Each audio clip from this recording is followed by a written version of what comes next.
तजऊ मोह अज्ञान धर्म सुयश तुम कहा इनका अति कल्याण। विश्वामित्र जी ने अनुज समेत देव रघुनाथा और निश्चर वध में हो सनाता, ऐसा राजा से जब मांगा है। यद्यपि राजा ने तो ये कह दी कि करत तो लाओ नेक न बारा, आप जो मेरे को आज्ञा दोगे, जो मांगोगे वो मैं करने में देरी नहीं लगाऊंगा। लेकिन यहाँ परिस्थिति तो बिल्कुल ही विपरीत हो गई। अब राजा के मन में तो बिल्कुल भी नहीं कि कैसे प्राणों के प्यारे पुत्रों को दे दें। तो ऐसे परिस्थिति में वशिष्ठ जी ने समझाया तो कुछ थोड़ी सी समझ में आई। लेकिन मोह ममता में फंसी हुई मति को जिस घड़ी समझाया जाता है वो तो उस घड़ी समझ लेती है, लेकिन तू कुछ ही क्षणों में वो सारा ज्ञान नष्ट हो जाता है। तो इस जब राजा ने ऐसी सुनी तो राजा सुने राजा अति अप्रिय वाणी, हृदय कंप मुख दुति कम कुमलानी। अब राजा के लिए चाहे बात कितनी प्रिय थी, वशिष्ठ जी ने बताई भी कि 2 के 4 आएंगे, लेकिन फिर भी राजा को वो प्रिय नहीं लगी। कोई क्षण के लिए तो लगा, लेकिन कैसे करें। तो उन्होंने जो है उनका चेहरा मना करने की तो हिम्मत हुई नहीं उनसे। तो क्या करा उन्होंने कि हृदय में कंपाइन हो गया और चेहरा बिल्कुल ऐसा हो गया जैसे जान ही निकल गई हो, और मुख दुति कुमलानी। और फिर बड़ी हिम्मत करके विश्वामित्र ऋषि से बोले कि महाराज चौथे पन पाए उसचारी, और विप्र वचन नहीं कहे विचारी। महाराज चौथी अवस्था में ये 4 पुत्र प्राप्त करे हैं, लेकिन आपको जो मैंने ये कहा कि मैं करत सो नेक न लाओ बारा, इसका मतलब ये है कि महाराज आपको भी जितनी उदारता से मैं देने की बात कह रहा हूँ, उतनी उदारता से लेने के बारे में आपको भी थोड़ा सा विचार करना चाहिए था। लेकिन विप्र वचन नहीं कहे विचारी, आपने चित्त में नहीं सोचा सिर्फ संसार के हित के लिए या अपने हित के लिए, आपने मेरे के सामने है। महाराज यदि आपको चाहिए, ये जो आपने मांगा है इस बात को एक तरफ साइड कर दें, तो आपको चाहिए तो आप कुछ और भी क्या क्या चीज़ें मेरे से मांग सकते हो, इसके बारे में आप महाराज सुनिए। मांगऊ भूमि देनु धन कोसा और सर्वज आज देई से रोसा, सर्वज आज देई से रोसा। आप महाराज गाय मांग लो, भूमि मांग लो, धन मांग लो, राजा का राजकोष मांग लो, कुछ भी मांग लो, आज मैं सब कुछ आपको दे सकता हूँ और बहुत खुशी से भी दे सकता हूँ। और महाराज एक बात और सुनो कि इस शरीर में जीव को सबसे ज़्यादा प्राण प्रिय होते हैं, तो यदि आप मेरे प्राण भी मांगोगे तो मैं 100 मनुष्य देव निमिष कमाई, एक ही निमिष में, आँख पलकने की झपक, इतने टाइम में मैं अपने प्राण भी आपको दे दूंगा। और इस बात के पीछे रहस्य क्या है? इस बात के पीछे रहस्य है कि सब सुत प्रिय मोई प्राण की नहीं। ये 4 पुत्र हैं ना, चारों प्राणों की तरह से प्रिय है, लेकिन महाराज राम देत नहीं बने गुसाई। माने एक तरह से राजा ये कहना चाह रहे हैं कि राम जी को छोड़ के भले ही मेरे प्राण चले जाएं, लेकिन राम जी न जाएं, क्योंकि इसमें मनु महाराज ने मणि बिनु फन जिमि जल बिनु मीना और मम जीवन तिमि तुम ही अधीना। अब राजा को निश्चित रूप से ये बात याद आई होंगी कि मेरा जीवन समुझ कोई के कई से तक कई के समुझ देख जिय पिया पबीना, जीवन राम दरस आधीना। राम जी के दर्शन के अधीन है, राम जी का दर्शन नहीं तो जीवन नहीं है। तो इससे सब सुत प्रिय मोहि प्राण की नहीं, लेकिन राम जी को देते हुए नहीं बनेगा, क्योंकि जीवन राम दरस आधीना। एक बात तो महाराज ये रही। अब महाराज नहीं देने के पीछे कुछ और भी कारण तो होना चाहिए। अकेला ये तो खाली मेरा स्वार्थ हो गया कि मैं कहूँ और कह के और पलट जाऊँ, बादी बात हो गई। तो उसके संग में एक बात और भी है कि कहा निश्चर अति घोर कठोरा, कहाँ सुंदर मृदु परम किशोरा। अब महाराज राक्षसों की क्या कही जाए, वो तो होते ही कठोर हैं, लेकिन मेरे पुत्र तो अत्यंत सुंदर और किशोर वय के हैं, बालक उम्र के हैं। जो बालक 5 साल से ऊपर के किशोर वो हैं। सुनील फकीरा प्रेम रस सानी, हृदय हर्ष माना मुनि ज्ञानी। अब होना तो क्या चाहिए कि किसी से कोई मांगने जाए और इस तरह का वातावरण यदि बन जाए तो वो क्या करे, कह रहे महाराज हिंदो आपने जैसे कैकेयी ने नाटक रचा था ऐसा नाटक रायता फैला दे।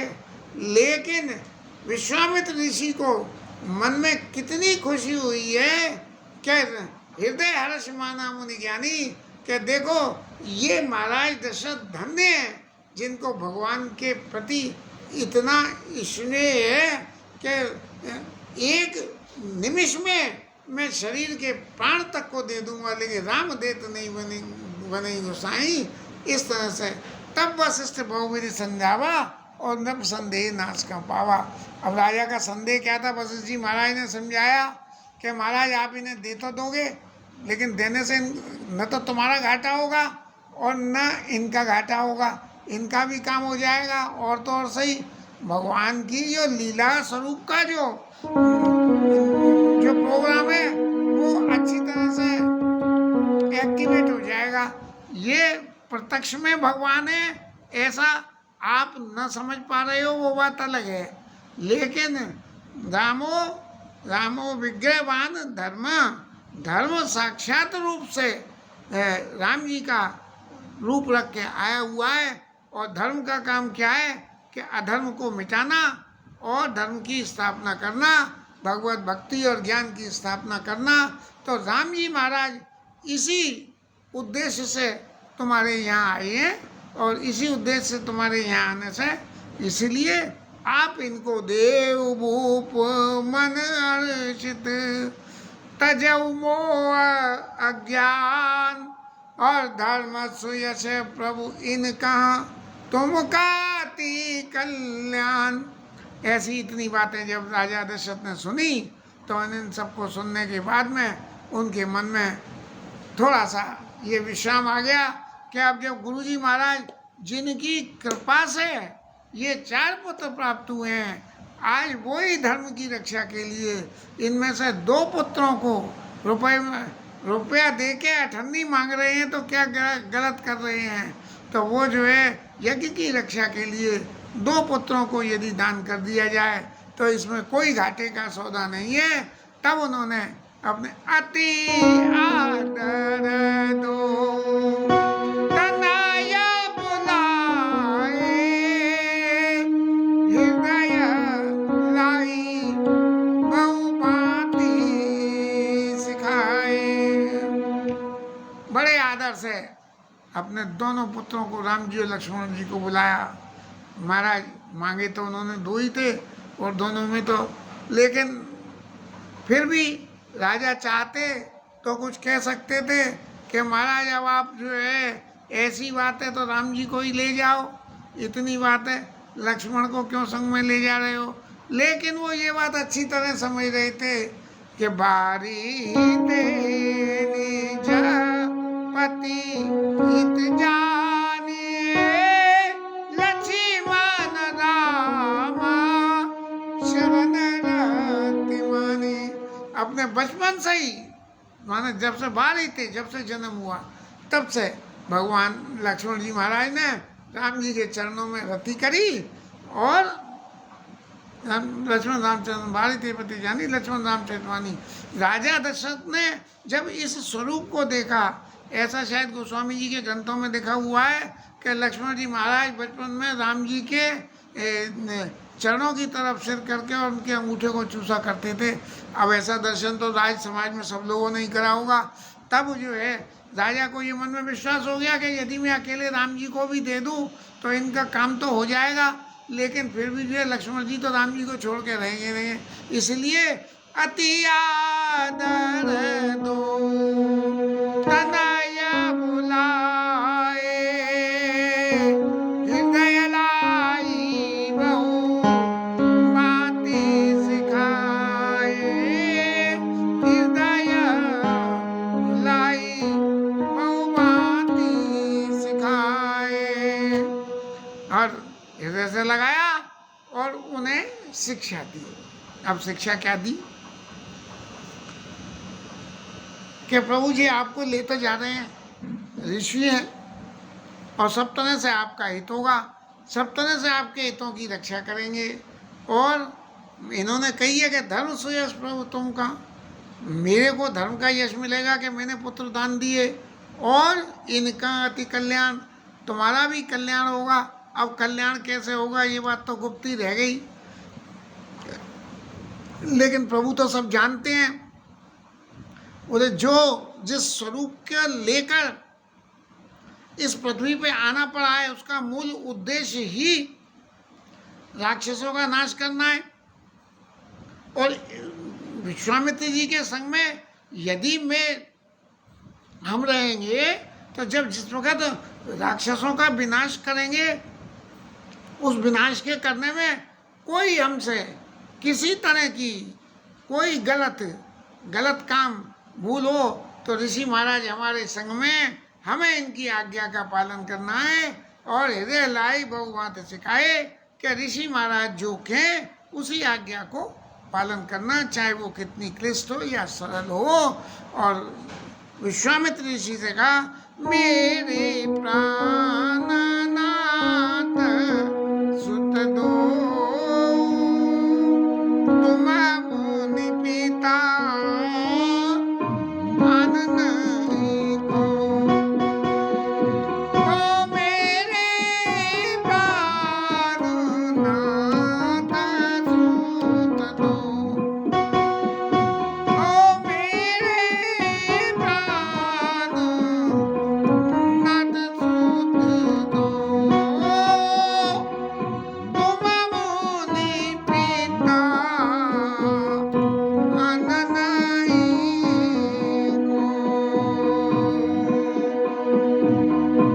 महाराज मेरे लिए तो ये प्राणों के समान है। अब मैंने अपने प्राण तो दे दिए, लेकिन महाराज जब पिता के प्राण चले गए तब क्या हुआ कि तुम मुनि पिता आन नहीं को, अब इनके पिताजी, आज के बाद से आप इनके पिता हो और इनके पिता होने का फल अब आपको निर्वाह करना है। सौंपे भूप ऋषि सुत बहुविध दे आशीष, खूब पुत्रों को आशीर्वाद करा और विश्वामित्र जी के हाथ में राम जी का हाथ दे दिया, जैसे बाली ने अंगद का हाथ भगवान के हाथ में दिया। और जननी भवन गए प्रभु चले नाई पद शीश। अब प्रश्न ये उठा कि भाई कहते हैं कि माँ का अधिकार बालक के ऊपर में 100 गुना होता है, तो राजा दशरथ ने दान तो कर दिया, लेकिन क्या माँ से पूछी?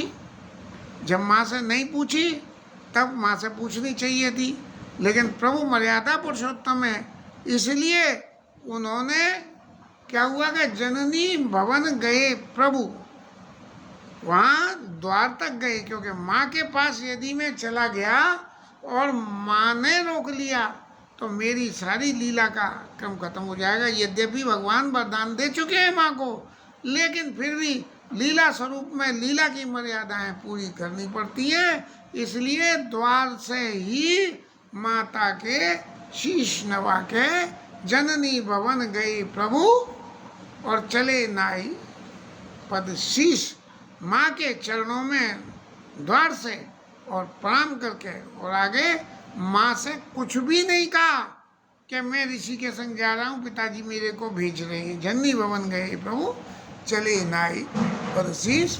और ऐसे पुरुष सिंह दो वीर हर्षि चले मुनि भय हरन, कृपा सिंधु रघुवीर अखिल विश्व कारण करन। ये राम जी महाराज जो है पुरुषों में सिंह के समान और विश्वामित्र ऋषि के संग में चल दिए। और चलते चलते भगवान की स्वरूप का वर्णन करते हुए गोसाई लिख रहे हैं,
श्याम वर्ण प्रभु राम जी और गौर वर्ण लक्ष्मण जी और विश्वामित्र महाराज तो इतने खुश कि प्रत्यक्ष भगवान मेरे संग चल रहे हैं। अब जीवन में जिसको भगवान मिल जाए उसके हृदय की क्या स्थिति होती होगी, ये हमारा सौभाग्य तो नहीं है अनुभव करने का, लेकिन विश्वामित्र महाराज को निश्चित ही महा सौभाग्य सुख हुआ और मन में विचार करने लगे कि देखो ये भगवान ऐसे होते हैं कि मेरे लिए इस लौकिक जगत के माता पिता को भी उन्होंने परित्याग कर दिया और तब उन्हें संग लेके चले हैं। इतने में जो है वो ताड़का मैया आ गई और जिस पराक्रम के लिए महाराज विश्वामित्र जी राम जी को संग लाए थे, तो जब दूर से ही ताड़का कहते ये हैं कि ताड़का तो ताड़ के पेड़ से भी बहुत बड़ी थी, तो इतनी बड़ी थी तो बहुत दूर से आती हुई दिख गई होगी। तब जो है विश्वामित्र जी ने राम जी से कही होगी कि महाराज देखो इस काम के लिए तुम्हें लाया था, वो ताड़का आ रही है ताड़ के पेड़ की तरह से, तो चले जात मुनि दीदी दिखाई सुन ताड़का क्रोध कराई। माने उन्होंने दिखाया ताड़का को और ताड़का आई, तो जी इतनी बड़ी जब ताड़का होगी तो कान भी उसके इतने ही बड़े बड़े तो होंगे, तो उसे सुनाई पड़ गई कि ये मुझे दिखा रहे हैं। तो भगवान ने कही कि इस पहले कि ये ताड़का मैया कुछ और उधम करे, आवाज़ जो है ऋषि मुनि के ऊपर में कोई हमला कर दे, ये तो इसे मालूम होगी कि जे लेके आए हैं तो सहज इनसे तो मेरी पार नहीं पड़ेगी, तो इसलिए एक ही बाण प्राण हर लीना, एक बाण मार के और उसके प्राण का हरण कर लिया और दीन जानते ही निज पद दीना। अब ये दीन जानने वाली बात भैया, जो राक्षसों का मांस ब्राह्मणों को हत्या करके उनका मांस खा जाए, ऐसे व्यक्ति को दीन समझना ये तो बड़ी विविधता वाली बात हो गई। लेकिन ये जानते हुए भी कि ये भगवान हैं और विश्वामित्र ऋषि लेके आए हैं, फिर भी अपने जीवन में प्रयास को न छोड़ना, ये एक ऐसी परिभाषा है, इसको हमारे गोस्वामी जी महाराज ने दीन जानते ही निज पद दीना, क्योंकि इसको भी शाप लगा था। कथा मुझे ताड़का की नहीं मालूम है, लेकिन ताड़का को भी शाप लगा था, इसलिए राक्षस बनी थी। तो जब ये राक्षस बनी थी तो राक्षस बनने की वजह से दीनता की पात्र हो गई वो, कि दीन जानते ही निज पद दीना। जब ऐसी स्थिति हो गई है, ताड़का को मार दिया। अब विश्वामित्र जी की मन स्थिति, एक तरफ ये मन में पक्का है कि प्रभु अवतरे हरण मही भारा, और राजा दशरथ से मांग के लाए हैं, तब तक भी मन में यही कि प्रभु ब्रह्मण्य देव में जाना, ब्राह्मणों के भी देवता, हाँ वही नित पिता तजेऊ भगवाना। लेकिन जब भगवान ने ताड़का को मार दिया, तब भगवान को, जिसे कहना चाहिए कन्फर्मेटरी पहचान, कन्फर्मेटरी के माने ये बिल्कुल वास्तव में ही भगवान है, जो मैंने समझा है ये सब कुछ सही है, ऐसा। तब प्रभु निज नाथई जिय चीनी, विद्या निधि कहूँ विद्या दीनी। अब पहचान तो ये कंफर्म हो गया कि भाई हैं तो भगवान, क्योंकि ताड़का को तो इनके बिना कोई मार नहीं सकता। तब उनको जो है विद्या निधि, भगवान तो विद्या के समुद्र हैं, और इनको जो है इनको ही विद्या दे रहे हैं। क्यों दे रहे हैं? क्योंकि देने वाला के पास जो विद्या है, अब हम कहीं किसी ऐसे वैसे आदमी के यहाँ किसी ऐसे महोत्सव में या जहाँ हमें कुछ देना पड़ता हो तो हम देते हैं तो कुछ है, लेकिन वीआईपी के यहाँ जाएं तो बहुत सारी सोच कर ले जाते हैं कि हम भाई ये तो ठीक नहीं लगेगी, उसके अनुकूल भेंट देनी चाहिए। तो विद्या निधि कहूँ विद्या दीनी, ऐसी विद्या के समुद्र भगवानों को के पास में जो विद्याएं थी, उसमें से भी कुछ विद्याएं फिर छांट के और दोबारा से दे दी। और वो विद्या क्या दी उन्होंने, कि जाते लागना क्षुधा पिपासा, अतुलित बल तन तेज प्रकाशा। बोले जिससे भूख नहीं लगे और प्यास नहीं लगे। एक तरह से देखें तो ऋषि महाराज के यहाँ संसाधन इतने थे, लेकिन फिर भी उसके बाद जब पिता के रूप में उनका पालन करना है तो बालकों को भूखे प्यासे न रहें, इस बात के लिए उन्हें भूख प्यास न लगे, ऐसी विद्या दे दी। और फिर उनको कुछ आयुध सर्व समर्थ के प्रभु निज आश्रम आन। भगवान को जो है जो आयुध इनके ये विश्वामित्र ऋषि के पास में तो इस बहुत करके से क्षत्रिय से ब्राह्मण बने थे ये, तो इनके पास में वो जो राजाओं ने अनीति कर करके जो संशय करा था उन सबको दंड दिया था।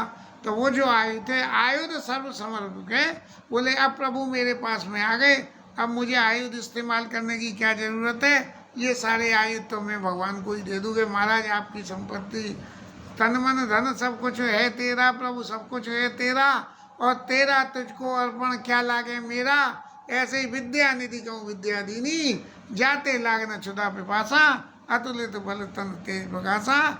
आयुध सर्व समर्पिके प्रभु निज आश्रम कंदमूल फल भोजन दीन भगत हित जान। कंदमूल फल भोजन दीन भगत हित जान। आश्रम में ले आए और लाके उनको जो है कंदमूल फल भोजन दिए। अब एक तरफ थोड़ा विचार करें कि जाते लागना क्षुधा पिपासा, तो महाराज देने की क्या जरूरत पड़ी थी ये कंदमूल फल भोजन दीन भगत हित जान। क्यों? क्या भक्त का ये फर्ज है कि भगवान को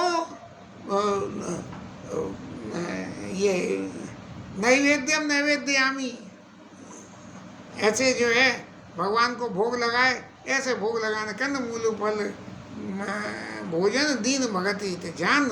ऐसा जान के कि भक्त के नाते मेरा ये फर्ज है, उन्होंने भगवान को दी। और इसके साथ ये कथा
Krishna